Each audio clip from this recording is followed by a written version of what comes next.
On this AVNation special, I sit down with Joe Way, CTS and PhD now, about his new book, Producing Worship.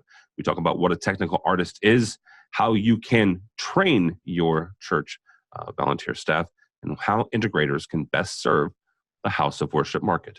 All that and more. Next on this AVNation special. The network for the AV industry. What are you listening to? This is AV. This is AVNation. This is AVNation. This is an AVNation special, Producing Worship with Joe Way. This is an AVNation special. My name is Tom Albright. I am your host. With me to discuss his brand new book and what it's like to get a PhD in the AV industry, Mr. Joe Way. Welcome, sir. Hey, thank you for having me on. It's great to be here. Joe is, he's a PhD, I mentioned. He's also a CTS, so find another one of those, I dare you. Joe is the Director of Multimedia Services at California Baptist University in Riverside. He also volunteers at Saddleback Church there and is the host of the Higher Ed AV podcast, which you should check out. And I mentioned he has a PhD. He got it from the University of Birmingham, UK, in theological and the technical arts. That is, first of all, congratulations on that in general, sir. Oh, thank you. It's been a long time coming. It's great to have and kind of be at this place. So I mentioned, find another PhD with a CTS. I actually know two others, but that is a uniqueness in our industry, and getting a PhD in the technical arts. The book that we mentioned, the book that we're talking about, is your dissertation for your PhD. No, there's no other way around it. Your doctoral dissertation is this book, but you say in the introduction that instead of publishing in a peer-reviewed journal, which is what you normally would do with either a master's dissertation or a PhD dissertation, you chose to publish it as a book. Why is that? Yeah, because I really wanted to reach people, right? I mean, I know that, as, tech artists or AV people, especially those in the church, they're not going to pick up the latest, academic journal. They're not going to, pay these enormous prices for academic books. And the whole idea of my study was to be able to look at how, the church in general, houses of worship, use AV in the production of their services. So the only way I was going to be able to actually get this out for people at a price that would be affordable, and also just redacting the language to make it more, say less scholarly and more, straightforward, was to be able to send it out as a regular book. Well, the name of the book is Producing Worship. I probably should have started the interview with that. It's Producing Worship. How do people get a hold of it real quickly if they want to? Well, it is going to be available on Amazon starting next Tuesday, but it actually, that would be December 11th. And basically, you can go to producingworship.com, and the link is there to be able to check it out. Also, some in kind of previews of the various chapters are there as well. One of the things that you talk about a lot is this is a book. Correct me if I'm wrong, but when I was reading it, it's a book for the church production market. Is for technical artists, as you label them. How would you describe the state of the church production team today? Are they all artists? Oh gosh, that's a great question, because if you think about kind of where this has gone, right? I mean, if you walk into any of the mega churches around the country, and it doesn't even have to be a mega church anymore, you see all this AV stuff that can put a lot of studios to shame, right? And you have people who are now coming in that aren't trained AV people and actually running this and creating full productions that could be on par with, pretty much anything out there. But that wasn't always the case. I mean, if you think, gosh, just a decade or two ago, we know that, tech artists for the church were probably not held to the highest esteem, right? They were doing this equipment and doing some pretty poor quality things with it. But now that's changed. getting more who are attending conferences and attending professional trainings and getting their own certifications in order to bring a level of professionalism to it. And so to me, that starts to become the technical artist, because you're using your craft, wanting to perfect it. And then, I mean, it is an art, right? I mean, even though if we're looking at it from, either an integration side, or if we're looking at it from kind of the straight business side, it can just be black boxes. But once you start looking at it from the content side, you become an artist. You and I were talking about this a little bit beforehand. I started off my world at AV, and at the time I had no idea what AV was. I was 14 years old. That was 30 years ago now, right?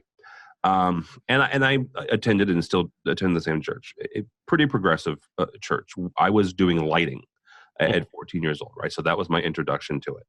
I want to read a quote that you pulled from John Dyer of Dallas Theological Seminary.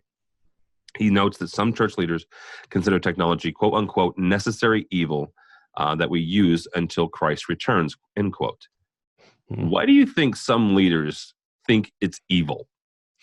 Well, because it can be done poorly, right? I mean, how many of us have seen, the pastor steps up, the mic doesn't come on, right? I think the evilness comes from poor quality. And therefore, people know, but if I'm speaking to an auditorium of 2,000 people, I can't not have the microphone. I must have my iMag up there. There's certain things that become necessary, but when done poorly, start bringing that bad, the bad vibe to thinking, okay, well, why do I have to have this? Well, you have to have it because the only way now we can get your message out, the only way we can get it on, Facebook Live and all these things that churches are starting to do, you need the microphone, you need the camera, right? And so it becomes that necessary evil. And that's where you start to notice the change in the quality. And hence why I even wanted to put this book out, is starting to take an entire demographic that I feel has been underserved and say, okay, well, how can you now understand your craft, right? Let's look at it in the purpose that you're doing it in.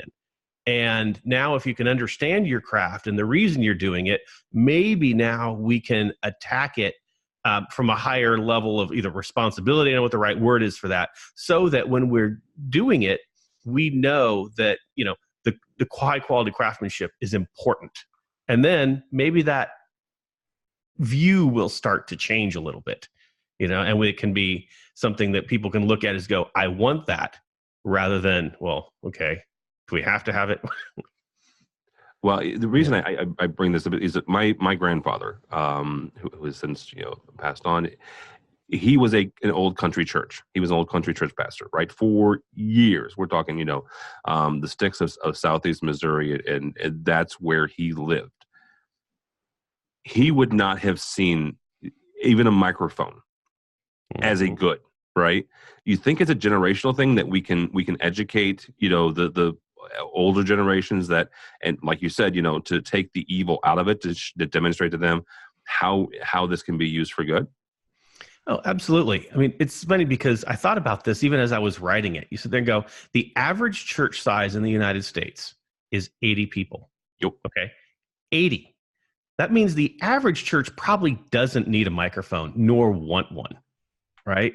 Because you just don't need it. But if you look at our generational change, I dare you to find anybody who's under 30 who isn't staring at their cell phone every 5 minutes. Under 40. Exactly. Yeah, I did. I won't even give my name in there, but I know I do it, Yeah. But that's just the way things have changed. So we're looking at this little device that's bringing us information, right? And so if the church wants to succeed in the long run, which we know the end of the story, they will, but if we want to be able to use technology as a tool for that, we have to be able to communicate to the next generation in the way they communicate. And I bring that up in the book, right? It's, where is that change from being evil to good? It's like, well, we can, and the church has done this from day one, is be able to use what contemporary society sees as its cultural norm and bring it into the people, and that's where the new generation walks into the church. If they can relate in the way, if we're not telling them, you have to do it this way, and we actually bring it to them the way they're used to. We do this in higher ed all the time. I mean, this is my daily job in higher ed is looking at the way pedagogy works. Good teaching, active learning teaching has come about not because some professor said, I want to start flipping the classroom, but because students changed in the way they learned. So it was professors who had to change to be able to communicate with the students. And this is the same thing that's happening in the church now. So yeah, maybe does an 80-person church need one? No, but if they want to connect to the next generation so that they don't become a 70-person church to a 60-person church to being gone, they're going to have to reach people in a way that they're getting their information. Yeah, an old boss of mine said, "You go where the audience is." Yep, serve them where they are. So, break down for me the basic thinking behind transforming what some have considered a volunteer position or mostly volunteering position, or a sister tool to worship, as you say, into a theological ministry. Oh, that's a good one. Well, see, because here's the thing is if I want to I'll just take it right back into, chapter 3, right? Which is where I actually talk about the building of the tabernacle back in ancient Israel. And if you look at the text, it's one of those, the building of the tabernacle, anyone who kind of reads the Bible, that's the pages that start sticking together because you don't actually ever read them. You just skip past it. It's the boring, you don't read numbers every day. There's a good chunk. You can get right through the Bible in half, really quickly there. But if you start looking at the actual words, 20 some times, whatever it is, the word skill is being used to describe the work they're doing. They're words of craftsmanship and wisdom and knowledge, all these things that we, look at. I mean, what's the CTS, kind of introductory line, right? AV is for a communication, right? That's the whole purpose of AV is communication. Well, the exact same things are listed right there as the purpose of this. It's for the people to be able to communicate and commune with God, right? So nothing has changed actually. And so when we start to look at it that way and go, okay, when I talk about a church volunteer, I don't necessarily mean whether or not, the difference is whether they're paid or not, right? A volunteer might not be paid, but you can be a professional and still be a volunteer. Yep. Right? So there's a difference. And I think people assume that those would have to go together, right? That, you're only a professional if you're paid. Well, not really. Right? Because you could still come into a very high level of craftsmanship and you can volunteer and still be able to achieve your goal. And that's exactly what's being done all throughout, the scriptures. You've got people who are just giving, yet the level they're doing could not be matched by anybody else. Right? And so I think that's where it's beginning to change the way you're looking at it. And I believe that's actually happening in the house of worship side. I think you're getting a lot of volunteers or, let's say, young tech directors who are now starting to, they'll show up at NAM, they'll show up at Infocom, they'll show up and, and start to go, okay, maybe did you know there's more than just the trade show floor? There's classes, there's things like that. And I think there was a whole decade where no one realized that. It was just show up and look at the shiny buttons. And now it's, okay, I've got a whole track of education I can be taking. And I think the change there is really what's adjusting. Maybe we should rethink what a church volunteer is. Yeah. That's actually a really good thought right there. It's rethinking what a church volunteer is. How do you get that through then? Not only through the leadership of the church, whether that's the senior pastor or the senior tech director or the music director, whoever kind of oversees that, but also filter that down into the volunteer staff. Well, I think it comes to understanding the importance of it. And this is something that, not to give away much of the conclusion of the book, but here's one little point that I end up making. A lot of times we think of, the technical artist as the person who mixes the worship service, right? Mixes the band. And then, the band walks off and they're done. The pastor comes up.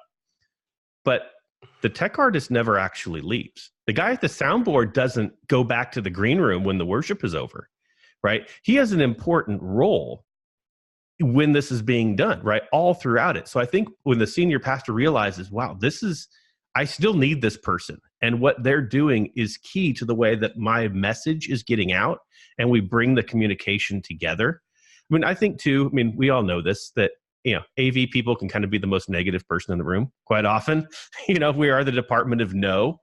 But if we start to change that and we come together with the senior leadership, I mean, how is this any different than if you're an integrator and you're working with your end user and the bean counters in the room? You need to build that relationship, right?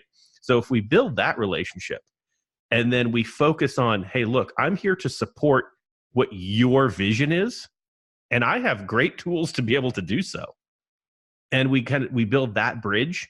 Now we can start to change and adjust what, how they're viewed, and to be able to get them in the room early, right? And I think that's a lot of what happened is when you brought AV into the church world. I mean, gosh, we still complain about it in commercial integration, right? The AV guy is the last one to bring in, right? Architecture plans are done, everything is done, and now, walls are closed. And then, wait, what do you mean you have to hang speakers? You can't block my beautiful mural. But so a lot of it's no different. But if we start to build the communication, and I think that this is a place where House of Worship could actually take the lead, because they work day to day with senior leadership, right? And I think maybe that's something a lot of the mega churches have already gotten right, because there's so much focus on, they're talking about, planning for Christmas services in June, right? Easter poll is done and they're already looking at this. So those conversations are being had. Well, maybe, top to bottom, those are things we should start to think about and get ourselves in the room early. And I'd love to see, the church tech people be able to define our entire industry by knowing, hey, I've built my relationship and it thrives because of it. How great would that be for all of us? Oh my gosh, yeah, absolutely. For everybody from the pastor all the way through the person sitting on the last pew. So in chapter 2, you run through a pretty impressive history of music and worship, and not just prototypical Christian worship, but other religions as well. I think you started out with the Egyptians, and the only reason for music in the Egyptian religious structure was, or the Egyptian culture was, for the worship of their gods. Mm-hmm. Do you have what line or correlation is there between how humans used music in their faith in ancient times to today and how we use it? Well, I don't really think there has been a change, right? Other than purpose, right? You could say that we get much more just general entertainment out of music, right? But look at the entertainment industry. You know who can use music the best? Disney, right? Look at the way they can, or, films know how to use music to stir emotion and to drive your thoughts in a certain way. And that's exactly how the purpose of the church is today, right? When you do a worship set, the whole idea is to get your mind from the street to pointing toward God and pointing toward what the message is going to be. And that's exactly what used to be done in the Egyptian times of Phoenicia, all throughout the Middle East, is music what knew that, and actually I point this out, a quote from Aristotle in the book, is that he realized that, the idea of technology is not just that it's a tool, but it has, rhetorical, purposes. In other words, you can influence thought through technology. Well, gosh, duh, right? Isn't that exactly why we do what we do? But maybe we don't think of it in that way because we're too thinking about it in entertainment terms and not as much in ideas that what we do influences people's actions and thoughts. And so that's where I think that has maybe changed only because we have lost sight of it. But I don't think the actual principle has ever changed. And when we realize that what we do actually can impact people, that's where that's going to start to come into view. All right. You reference worship war battles several times throughout the book. What are these worship battles? Well, and that to me is a great one, because anyone who'd been around the church kind of production time, say within a little over a decade ago, it's probably switched this last decade, when all of a sudden, rock and roll, the Jesus movement and all that came into The church, it was like, whoa, what are you doing to my, my choir here? And you're adding a drum kit to this, an electric guitar.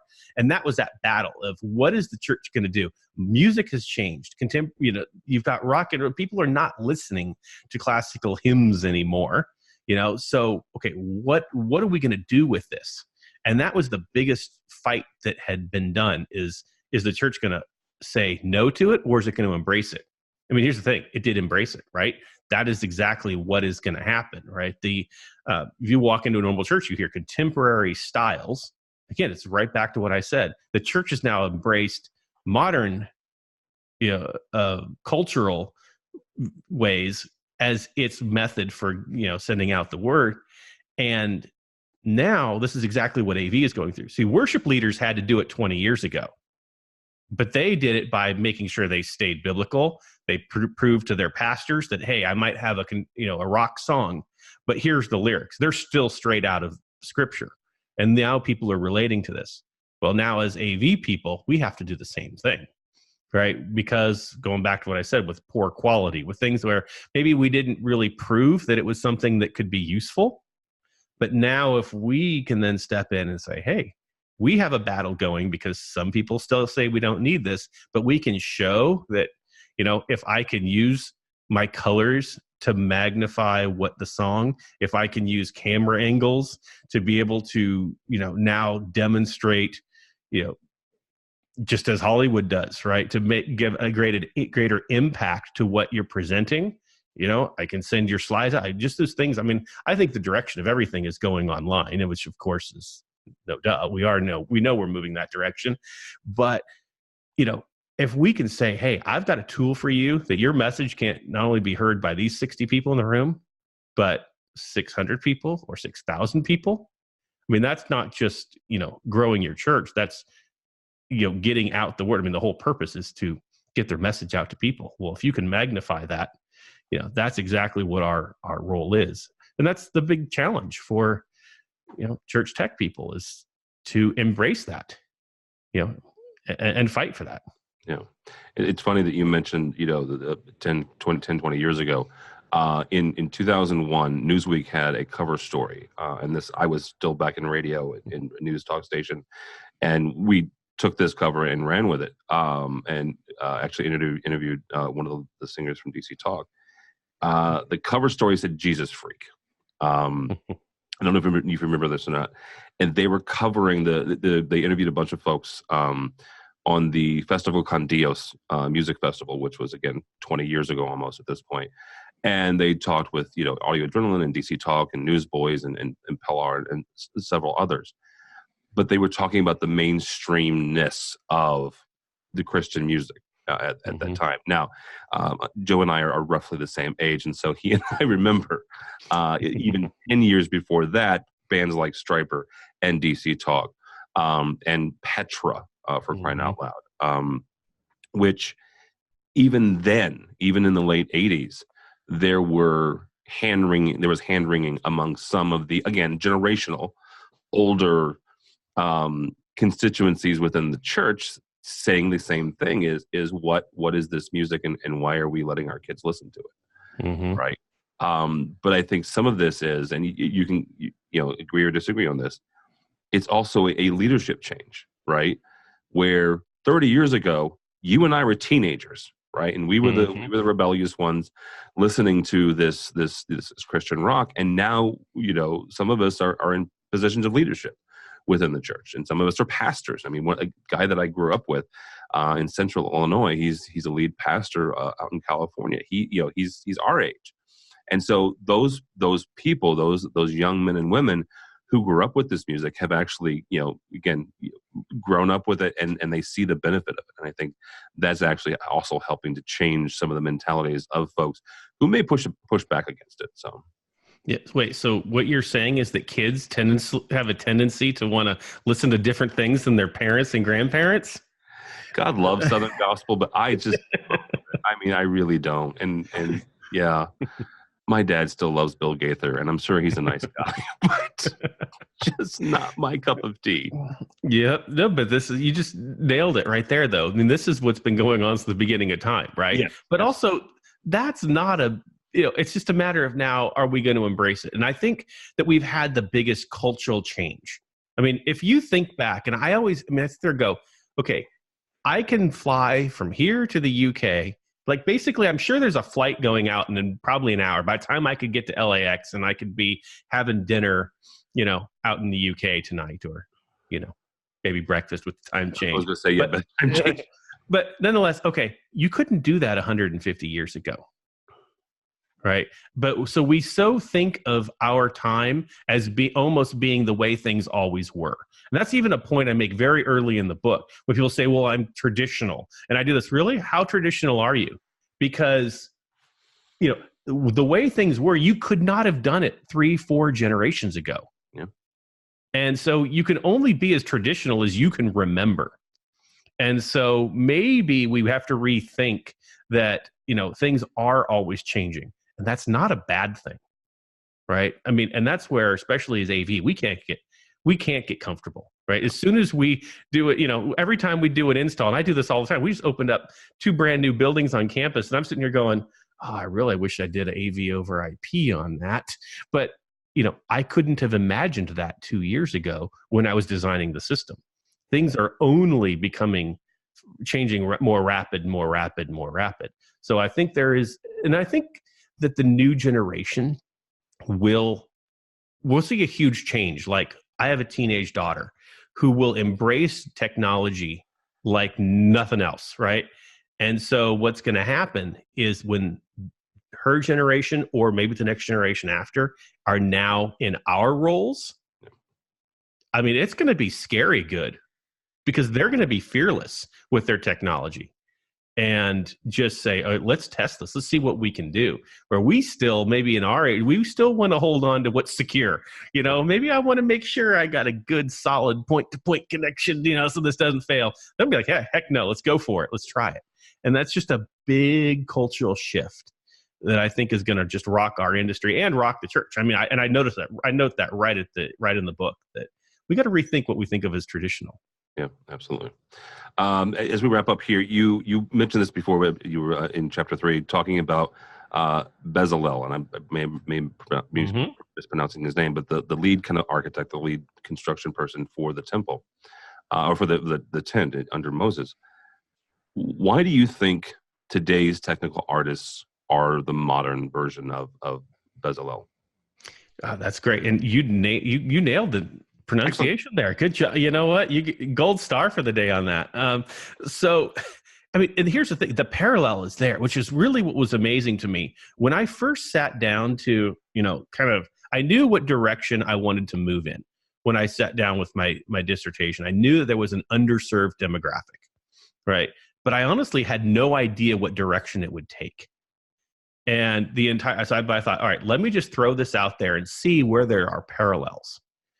And it was just like, I noticed the pages that stick together that no one reads. And it's amazing how when you start taking the qualities that are noted of the person, right? Because if you ask probably the average, I'd say even the average, average church person, but, take the average person and say, who built the tabernacle? They're going to say Moses did. Right? Anyone who has, normal Sunday school person will say Moses did. They will not say that it was Bezalel and was just in the Aholiab and they're added workers. And so you realize that he's been kind of washed away through history.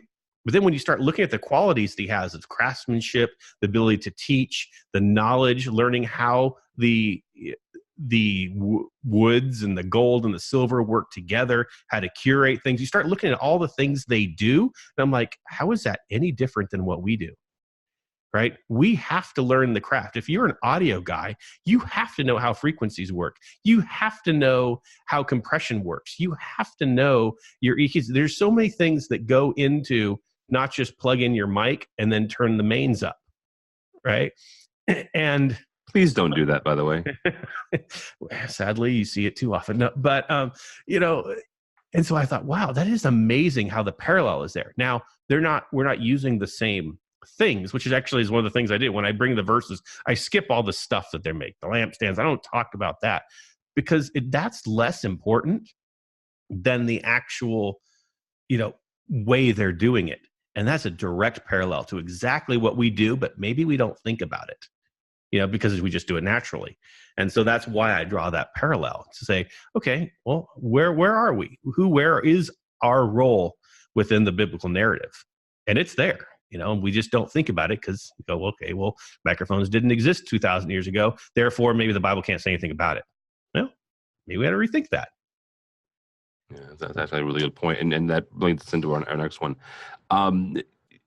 You talk a lot about making sure that the technical artist understands what they're doing and making sure that they understand not just, the technical part of being a technical artist, but also the how they're being used to kind of further the gospel. Bring this around to the majority of AVNation's audience. The majority of our audience is integrators. A lot of these folks may or may not be religious, that either wherever they land on that, but they still serve the house of worship market, right? Mm-hmm.